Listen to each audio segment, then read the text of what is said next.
Hey guys, so as promised, I have the message for you. Okay, I've got this message for leaders and those of you that are looking to lead your organization or start your organization. I have something I think that's going to help you real good. So let's jump into it. As I mentioned before, God didn't send a process or a principle to save the world. He didn't send a strategy. God sent a person to save humanity. And if we look at that in the lens of our leadership journey, we have to know this: the depth of who you are outweighs the substance of your strategy.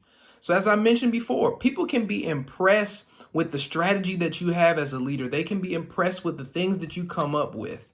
However, the thing that's going to give them direction and help to encourage and motivate them to become better leaders and better followers of Jesus is going to be the attitude, the mentality, and the overall energy that you ultimately give off in order to help the team to move towards its goal. So, for example, Mark 4, right? Mark 4 is a chapter in the Bible, and it's a story where there's this storm happening, and the disciples are on this boat with Jesus. And, the storm is tossing the boat, it's rocking it back and forth. And in the beginning, I'm going to rewind, Jesus says, let's go to the other side of the lake. Right? So we already see early on, Jesus has a destination in mind for his team.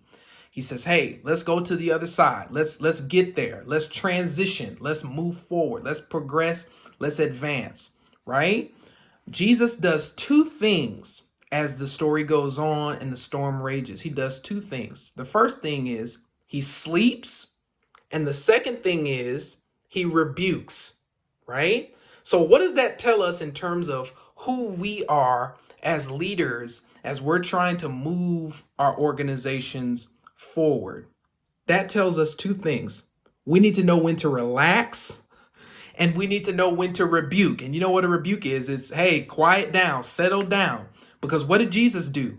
Jesus told the storm to be silent. He said, quiet, be still, silence, and the storm calmed, right?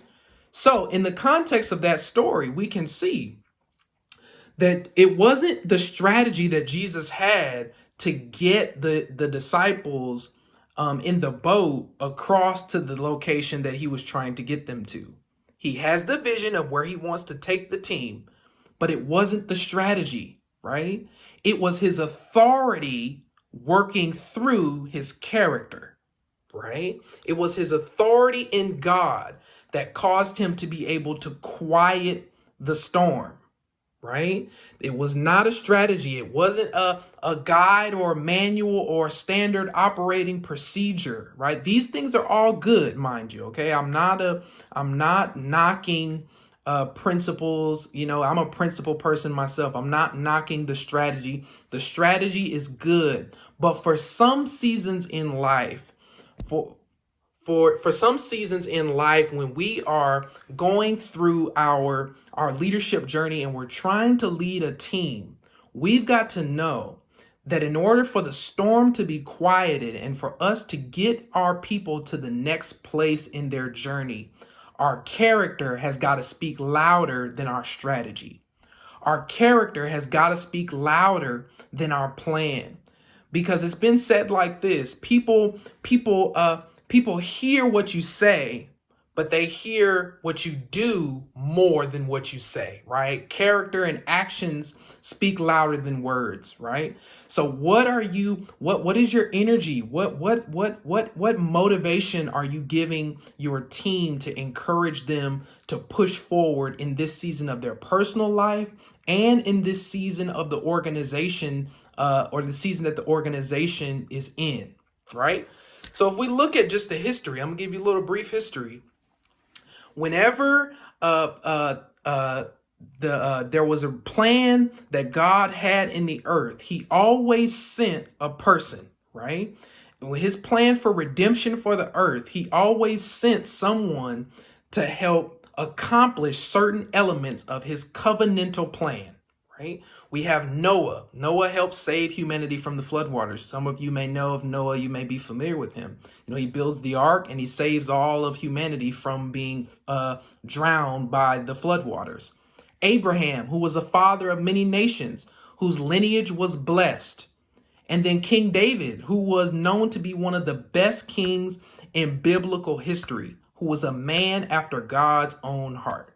This is all happening in the Old Testament before Jesus even comes, right? So throughout Scripture, we can see there's a record of people who were put in position to help save entire nations of people, right? So the question is for you, what issue or problem in your organization cannot be solved with a process or a principle, but with a person, right? Is that person you? Okay. If not, then who is that person? Right? What will this person's role be in your life or in your organization? You know, we always talk about this. We say, you know, we look at and we say behind every successful man is a strong woman, right? Or behind every strong, successful woman is a successful and strong man, right? We've got to look and see, who is God trying to send me in this season? And even we can begin to pray for mentors and pray for people that God would send to our life, send in our life, because, you know, his word is very clear. He says 2 are better than 1, right? Because when one person falls by himself and he has no one to pick him up, then he's helpless. He's struggling, he or she. So I want to encourage you in this season of your life, if you're a leader or you're looking to begin to build foundation for your leadership journey and your organization and the people who you have influence with, know this: when God is trying to move you to another place and move you and your community or your team to another destination across the lake, he is going to send a person. Because I'll close with this. In a chapter before, in Mark 3, God chose his disciples.